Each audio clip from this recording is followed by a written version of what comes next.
Mesdames, Mesdemoiselles, Messieurs, chers téléspectateurs, merci de nous faire à nouveau confiance à travers votre magazine Éclairage. L'ignorance est un crépuscule et le mal y rôde. Songez à l'éclairage de rue, soit main songez et surtout songez à l'éclairage des esprits.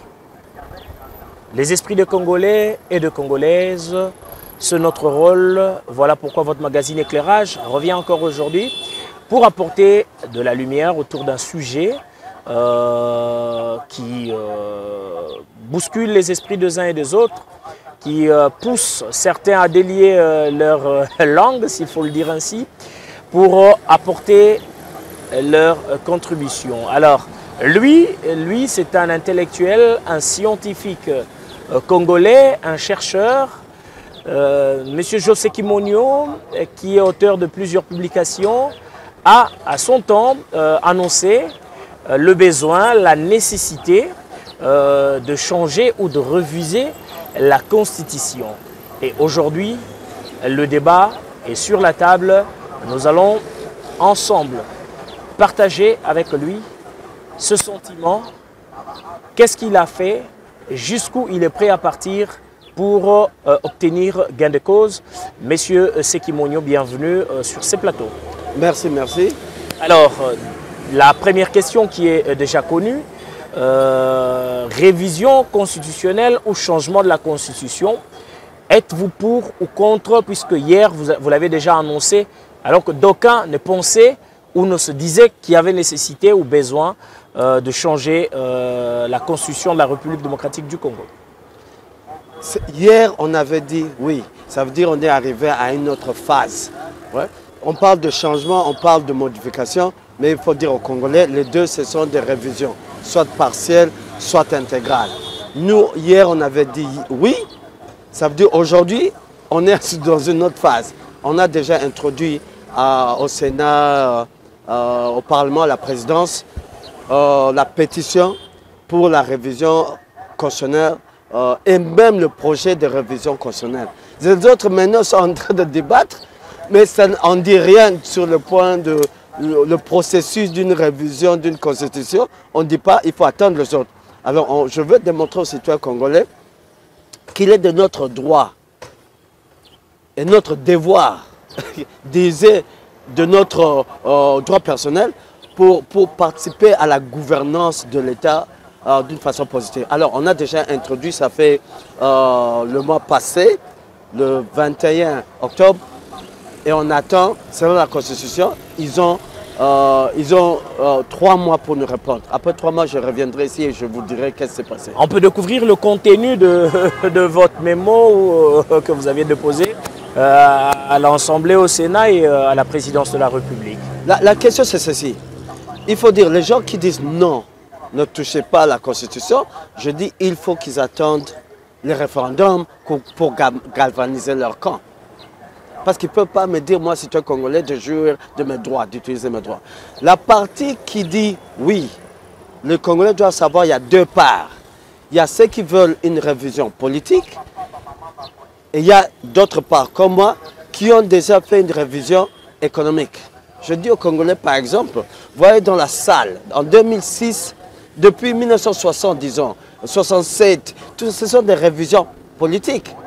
Quand vous voyez, par exemple, la Constitution, un article de la Constitution vous dit l'État doit garantir le travail à tous les Congolais. Ça n'a pas de sens. Ça veut dire, dans la salle, il n'y avait pas des économistes politiques. Et nous, on a changé ça pour dire l'État doit publier chaque 20 novembre le SMIC national et un mois après, les gouverneurs doivent publier le SMIC provincial qui doit être égal ou supérieur au SMIC national. Parce que la vie à Kassamouloussa n'est pas la même à Katakokombe. Mais l'État doit tout le temps lever le tapis des revenus du Congolais. Mais il ne peut pas créer de l'emploi, on n'est pas dans un État communiste. Il y a un autre, on dit, par exemple, l'État doit garantir l'eau et l'électricité. Ouais. L'eau et l'électricité, c'est un droit garanti par la Constitution, quand bien qu'on peut noter ça et là, certains Congolais sont privés de ce droit-là constitutionnel. Et je dis, il n'y avait pas un économiste politique dans la salle pour leur dire que comment on peut dire l'État peut garantir ce droit. Je dis non, ça devait être plutôt la responsabilité des entités territoriales décentralisées d'imaginer comment ils peuvent le faire. Et de ce fait, la compagnie comme SNEL et Régie des soins doit mourir. Parce que je continue à dire, quelqu'un qui est dans la République de la Gambie, quand elle va penser à Boende, qui a l'eau, l'électricité, Kenge, quelqu'un qui est ici à la République de la Gambie, quand elle va passer au problème de Kenge? Moi je dis non, ce sont les entités territoriales décentralisées qui doivent contracter de l'électricité à Inga, qui est notre compagnie, pour comprendre comment vont résoudre même les routes, les poubelles.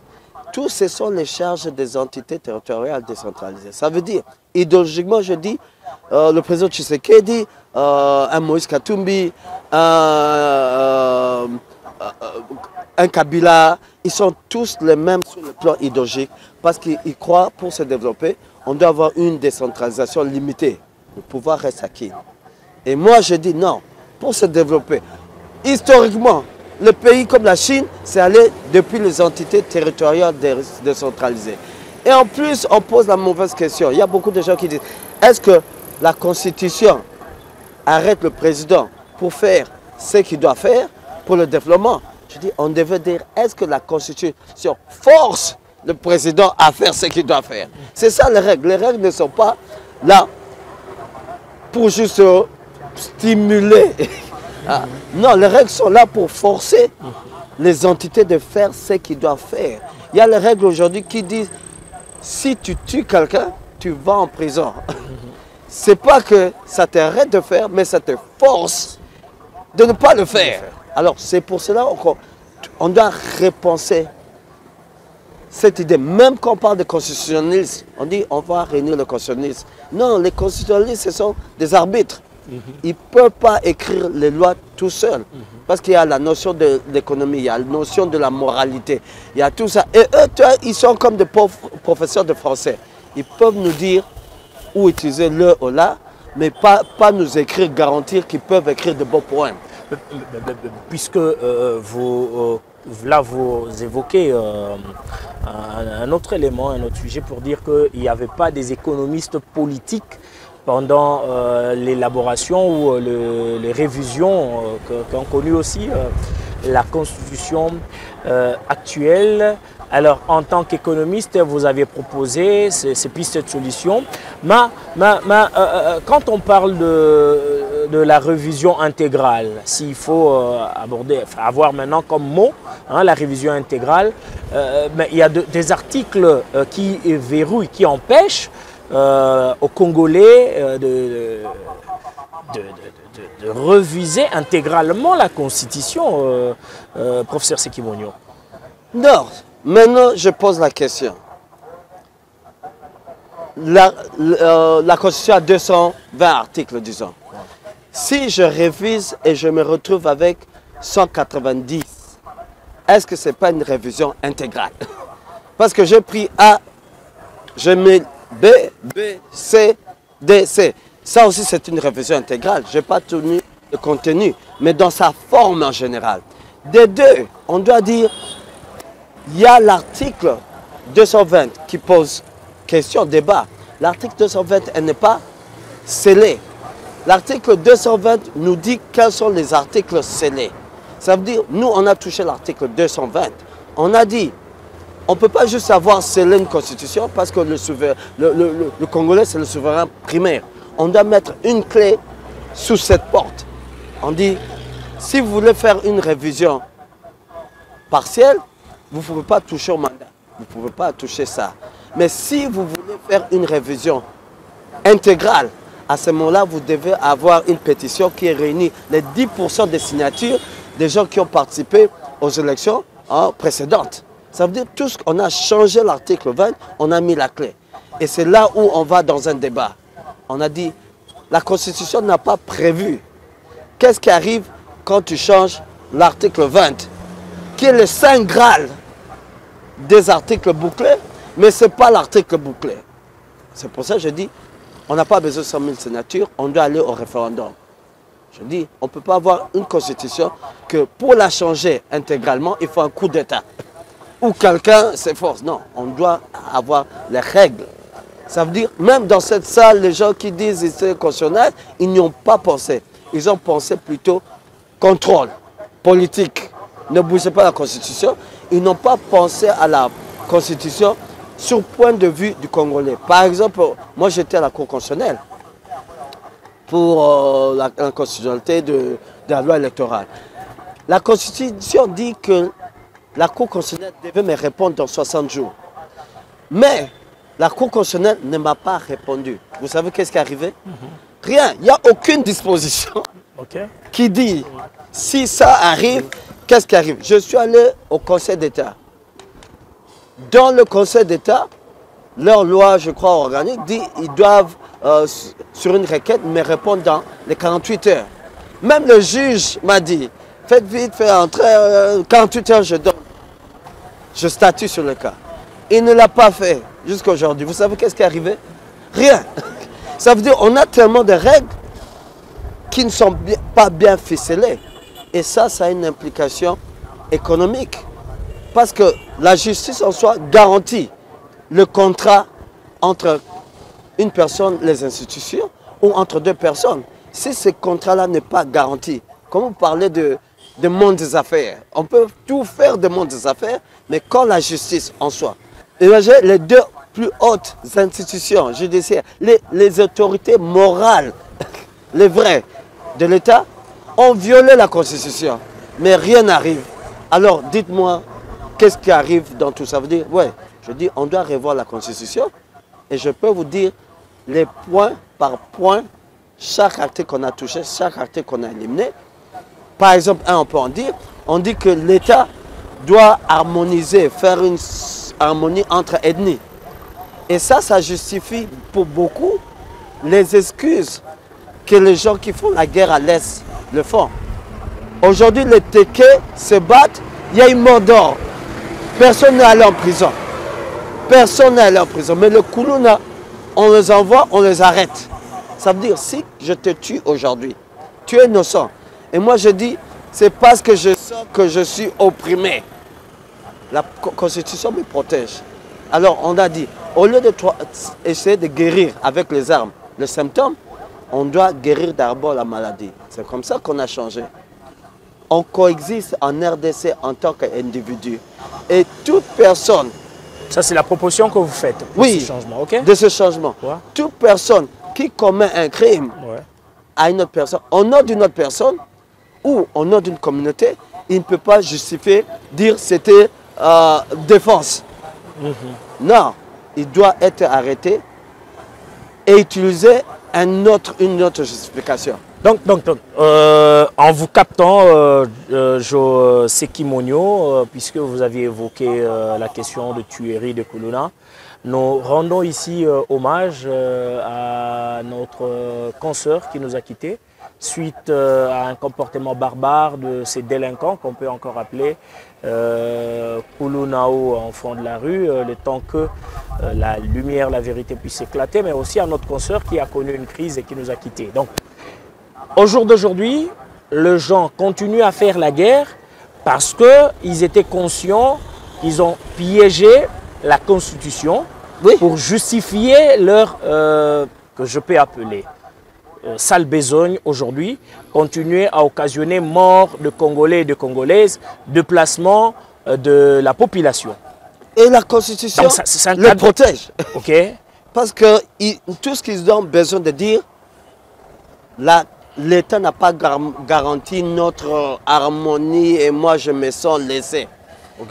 Et on n'a pas dit juste que où quelqu'un qui est laissé, comment il peut faire. Je dis, ce qu'ils sont en train de faire, ce sont des crimes.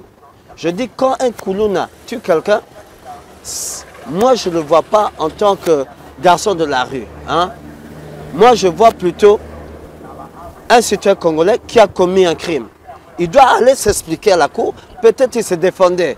Je dis, non, c'est un Kounouna, bien sûr, on peut exagérer le terme, mais c'est un Congolais qui a commis le même crime que un Téké, soi-disant, dans la bataille avec une autre tribu, il a tué. Au Kasaï, des clans qui se tuent pour la terre, il y a eu mort d'homme, mais personne n'est allé en prison. Juste parce qu'on a dit c'est deux communautés qui se battent. On a eu, même au Nord Kivu, on a attaqué, je crois, une jeep d'une ONG. Ouais. On a tué quelqu'un, soi-disant, il était rwandais ou ressemblait à rwandais. Personne n'est allé en prison. Un officier d'ailleurs, si ma mémoire elle est bonne. Ça veut dire, quand il y a mort d'homme, on justifie c'était tribal. Parce que la Constitution garantit cette bêtise, ce crime, ça continue. On doit enlever le tapis pour des raisons aussi économiques. Okay. On doit exister en RDC en tant que citoyen congolais simplement. C'est comme ça que vous voyez que quelqu'un qui est né... Donc, on doit éviter le côté ethnico-tribalo et consort qui figure dans la Constitution. Oui. Je vois un peu les négociateurs venir au lendemain de dialogue de Sun City, Ouais. la belligérance qui a négocié. Oui. Donc on a glissé sciemment cet article et on fait la guerre au nom d'une minorité ethnico et tout ce qui va avec. C'était quoi? CNS, la Conférence nationale souveraine. Ouais. C'était ça. Okay. C'est pas que moi, on dit que je suis rwandais et moi, je dois justifier que je suis congolais. On dit toute une tribu, parce que la Constitution aussi, ça justifie ma congolité. On lieu de dire, moi, je suis né au Congo, je suis congolais. Si quelqu'un dit je ne suis pas congolais, c'est moi qu'on dit et je peux porter plainte contre toi parce que tu dis moi, tu ne dis pas ma famille, tu ne dis pas mes grands-parents. On doit enlever ça de la Constitution et faire qu'on coexiste en RDC en tant que citoyen congolais pour des raisons de développement économique. Toi, Serge, partout c'est le Congo. On ne doit pas dire quelqu'un qui est né à Lumbashi, grandi, ses grands-parents, il s'est dit Moulouba, je suis d'accord. Mais Kassaïen, je ne suis pas d'accord. Il est Moulouba Katangé. Il est Mouzombo Kassaïen.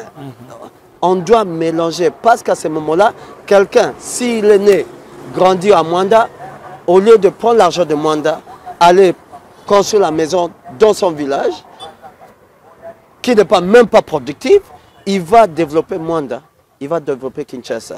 Kisangani, on va pas, on dit les originaires de Kisangani ne développent pas Kisangani. On dit les originaires soi-disant du Kasaï. Pourquoi il y a la faim au Kasaï? Parce que les Balouba ont le pouvoir, mais ils n'ont pas développé chez eux. Je dis non, ça c'est le Congo. Nous tous, on doit se sentir comment il y a la famine au Kasaï. Parce que le Kasaï, c'est avant tout la RDC. Et c'est une question dans la Constitution qu'on doit changer. Il y a plusieurs questions, plusieurs articles qui nécessitent ou qui exigent le changement. Mais, selon vous, en tant qu'intellectuel, qu'est-ce qui peut être à la base de ce qu'on peut appeler l'acharnement, bousculade autour de ce changement pour dire non, pas de changement. On veut manipuler la population pour dire bon, c'est le mandat qu'on doit changer. Y a-t-il nécessité de changer ou de revoir le mandat en RDC, le nombre d'années? Non, je dis de part d'autre, la discussion est au niveau, ici, les deux côtés se répondent dans une discussion facile. Les deux côtés. Par exemple, quand je parle de réviser des points, par exemple, économiques, ni l'un ni l'autre à boire. Mais quand on parle, c'est un souhait d'abord. Hein? UDPS n'a rien fait. UDPS n'a rien sur le papier. Ils disent ils veulent dans Toto, ils ne veulent pas. Mais je dis, sur la question du mandat, je dis il n'y a aucun besoin de changer le mandat du président parce qu'il y a une différence entre garder le pouvoir et garder quelqu'un au pouvoir. Ouais. Garder quelqu'un au pouvoir, ça tend vers la dictature. La dictature. Alors quand c'est un parti politique, un parti politique cherche à garder le pouvoir plus longtemps possible. Mais on n'a jamais dit une personne. Et si un parti politique n'a qu'une personne pour être président de la République, ils ont un problème. Ce n'est pas le problème du Congo. Parce qu'on a vu en Afrique du Sud, Mandela pouvait faire 2 mandats. Il a fait un mandat. Ouais. Mais l'ANC continue d'être au pouvoir. Ouais. Et qu'est-ce que ça résout sur le plan économique qu'une personne reste au pouvoir pendant si longtemps? Ça ne résout rien. C'est plutôt le parti devait penser comment ils peuvent garder le pouvoir plus longtemps. Et la réponse est facile. En améliorant la condition de vie des citoyens. C'est ça la solution. S'ils veulent changer, s'ils sont d'accord comme moi, qu'on doit changer la Constitution, alors il doit commencer le débat économique. Est-ce qu'on doit donner plus de pouvoir aux entités territoriales décentralisées ou ça doit rester à la République de la Gambie? C'est ça le débat qu'on doit faire. Est-ce qu'un journaliste, par exemple, on a mis, un journaliste ne peut pas être arrêté, malgré ce qu'il dit, ce qu'il fait. Il ne peut qu'être réprimandé par ses confrères sur le plan administratif et c'est individuel. On ne peut pas aller toucher RTNC parce que Serge Kaloubi a dit.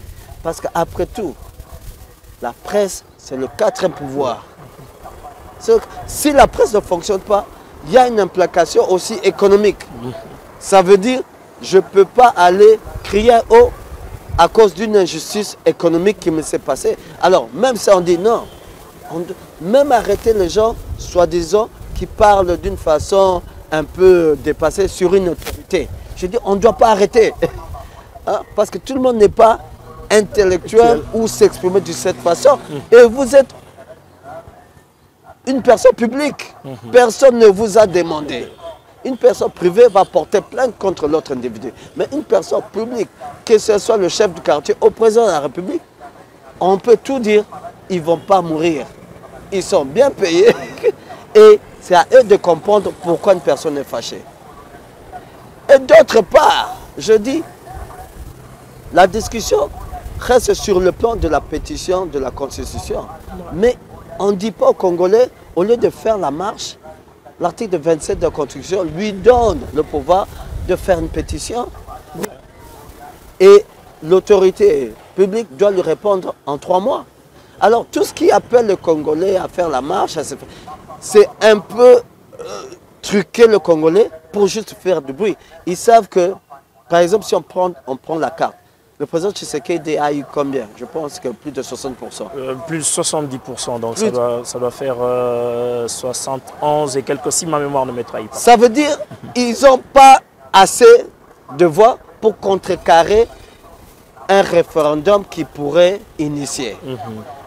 Alors il faut dire non, c'est plus facile. Au lieu d'attendre que le président donne son avis ou présente une constitution, et eux ils attaquent ces articles pour convaincre nous, le Congolais, de ne pas voter pour eux. Mais maintenant ils sont déjà en retard parce que moi j'ai déjà lancé. J'ai le droit, je n'ai pas à attendre le président pour lancer. Moi j'ai déjà lancé. Et tant qu'il s'écrit à gauche, à droite, on risque d'aller au référendum avec mon initiative. Pendant eux, ils s'écrivent dessus. C'est pour cela que je n'interviens pas. Je n'interviens pas pendant les uns et les autres s'écrivent dessus. Jusqu'à ce qu'ils commencent à parler d'essence. Sans ça, rien de bon ne sort. Rien de bon. Et même à part ça, à part la pétition pour la Constitution, pour démontrer le contrôle citoyen, j'ai initié des pétitions au Parlement et au Sénat, par exemple pour majorer le SMIC. Je dis, ils ne le font pas. Mais en tant que citoyen congolais, j'ai le pouvoir de forcer l'Assemblée de majorer le SMIC. Je n'ai pas besoin d'aller.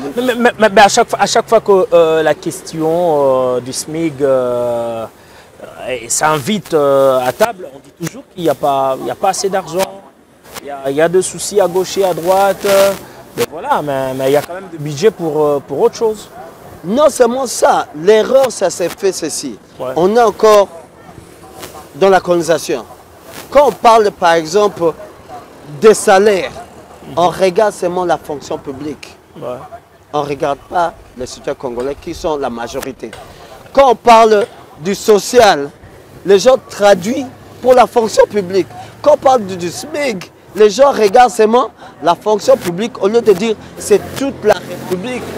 Est-ce que le combat va se passer entre l'État qui ajuste et surtout les compagnies privées, fake, qui veut sa part de profit plus large. Je dis non, quand on se marche le SMIC, j'explique aux citoyens congolais, c'est qu'on doit avoir une vue du général, non seulement se soucier de la fonction publique.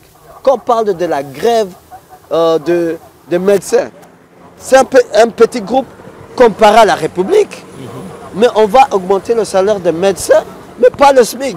Mais les gens qui travaillent chaque jour dans les services, si je peux seulement énumérer, dans les boîtes de nuit, celui qui travaille pour quelqu'un d'autre dans la maison, dans une compagnie, dans les compagnies, comment on appelle ça, extractives, on doit avoir une approche plus générale. C'est comme ça qu'un pays se développe. On ne peut pas tirer le rideau, le petit drap de leur côté. Ça va couvrir les uns et laisser les autres au froid. Alors, Sékou Mouniou, bon, puisqu'on a évoqué la question de la Constitution, ça nous préoccupe, ça nous intéresse. Et êtes-vous satisfait de la loi de finances exercice 2025 présentée au Parlement? Si oui, pourquoi et quelles sont les attentes que vous, en tant qu'économiste, chercheur dans ce secteur, vous avez par rapport à cette loi?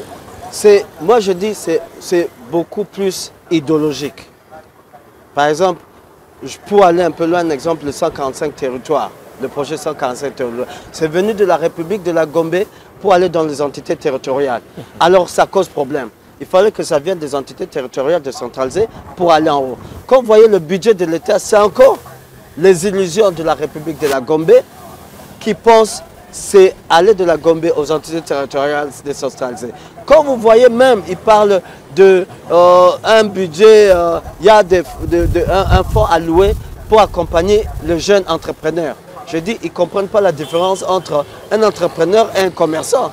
La plupart des gens qui vendent, qui sont en train de vendre le truc, même dans le magasin, ce ne sont pas les entrepreneurs. Un entrepreneur, ça veut dire c'est quelqu'un qui amène quelque chose de nouveau. Celui qui achète, qui vend, c'est un commerçant. Ça veut dire que l'État néglige le gros morceau de l'économie, qui sont les commerçants, pour dire on va chercher à avoir le prochain Bill Gates, qui arrive rarement. On dit alors l'État en soi. De deux, ça m'attriste, ça m'ennuie tout le temps que ce sont les ONG qui prennent soin de déplacer. C'est comme ça que j'introduis aujourd'hui une pétition pour dire au Sénat, ils doivent allouer un fonds spécial pour prendre soin des déplacés. Parce que quand les autres viennent prendre soin des déplacés, pendant qu'il y a un train de vie que tout le monde peut voir des institutions, c'est la honte. Vous parlez de prestige d'un État, moi je pense de l'humanisme d'un État. Quand l'État en soi ne peut pas prendre les gens le plus bas, les gens qui sont exposés, qui manquent même de dignité, alors on n'est pas un État. Quand on regarde l'État, comment je peux dire, les préoccupations de l'État, ça pose problème dans ce budget. Mais c'est idéologique. Ils pensent beaucoup plus. Même quand on parle on doit diversifier l'économie, ils ne parlent pas de comment on va diversifier cette économie qu'on ne produit vraiment pas. Ça veut dire qu'ils veulent diversifier les revenus de l'État. Quand le ministre des Finances, il met toutes les machines en œuvre pour collecter l'argent pour le budget, qu'on ne sait pas trop qu'est-ce qu'ils vont faire, qui aura l'impact sur tout le monde. Mais on ne parle pas de SMIC. Ça veut dire la priorité, c'est la poche de l'État, mais pas la poche du Congolais. Alors, de part en soi, déjà idéologiquement, on est différent. Moi, je dis la priorité n'est pas l'État. La priorité, je voulais voir que l'exécutant nous démontre que sa préoccupation, c'est vraiment le citoyen congolais, la poche du Congolais, pas sa poche. De deux, le législateur, qui est le maître du terrain, parce que sans lui, le budget ne va pas, ses prévisions ne vont pas passer. Lui aussi, il montre qu'il est le disciple de l'exécuteur qui, lui, devait contrôler. Alors, dans cette combinaison, plus que le citoyen congolais, qui ne sait pas qu'il a le pouvoir d'écrire des pétitions pour émettre des changements dans ce budget, dans l'élaboration, tout ce mix-là fait qu'on va continuer à tourner en rond. On va avoir des budgets de fonctionnement, des budgets d'essai à gauche, à droite. On ne sait pas tout. Par exemple, vous voyez à la télévision, chaque ministre va à gauche, à droite. On ne sait pas au finish qu'est-ce qu'ils veulent accomplir. À moins d'autre que plaire le chef de l'État, pas le citoyen. Monsieur José Kimonyo, le temps nous imparti touche à sa fin. Je ne saurais vous lâcher sans poser cette question. Est-ce la République démocratique du Congo souffre d'une maladie qu'on appelle la mauvaise réputation sur le plan international, ou il y a un complot contre la République pour que les investisseurs ne puissent pas venir? Vous faites le tour du monde et vous avez une idée là-dessus. C'est déjà aussi une mauvaise approche sur le développement. On n'a pas besoin des investisseurs. Les investisseurs cherchent les opportunités. On crée des opportunités pour les Congolais. Il y a moyen de développer ce pays sans aller chercher le petit blanc avec son cheval. On doit repenser comment donner aux Congolais beaucoup plus d'avantages, la discrimination positive. De deux, tous les pays développés sont aussi les pays les plus endettés. Comment ils ont créé des dettes? Et avec leurs dettes, ils sont fait des investisseurs ailleurs. Ça veut dire le problème de la RDC, ce n'est pas seulement qu'on a une mauvaise réputation, mais la réputation n'en est pas que le système n'est pas mauvais, mais idéologiquement la façon qu'on veut développer la RDC. La Russie a une mauvaise réputation, mais c'est un pouvoir économique. La Chine en soi, ils ont enfermé des millions de gens, mauvaise réputation, mais tout le monde va faire de business là-bas parce qu'il y a des opportunités. Israël, mauvaise réputation, mais c'est la première puissance, deuxième sur le plan de la sécurité, cybersécurité. Tous les pays, quelque part, ils ont de mauvaises réputations. Mais il y a une réputation pour dire tu es mauvais, et il y a l'autre réputation pour dire idéologiquement, ils ne sont pas à la hauteur de comprendre les enjeux. Je ne peux pas investir là-bas, je vais laisser mon cousin bandit pour aller là-bas. Ils ne savent pas que le monde aujourd'hui, comme on dit toujours, le pays n'a pas d'amis, n'a que des intérêts. Il n'y a que nous qui cherchons des amis. Et ça, c'est sur le plan idéologique. Tant qu'on n'a pas changé, tant qu'on n'a pas des gens qui arrivent à être sur la mêlée, malgré le système de sélection, qui ont une nouvelle idéologie, on va tourner en rond. Parce que tout ce qui s'est fait en RDC, c'est beaucoup plus idéologique. Nous tous, on aime le Congo. Nous tous, on veut que ça se développe. Mais on voit la même image différemment. Et on a des motivations aussi différentes. Merci beaucoup, professeur Sikimoyo. C'est un plaisir de partager ce plateau et de cogiter autour de ce sujet avec vous. Mesdames, Messieurs, la démocratie est un choc d'idées à l'issue duquel la lumière apparaît. Il faut éviter la pensée unique et une forte opinion de soi-même.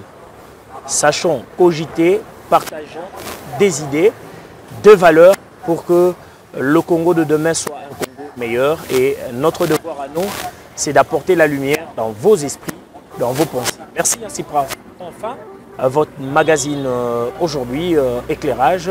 Nous disons grand merci à l'équipe technique qui nous a appuyés.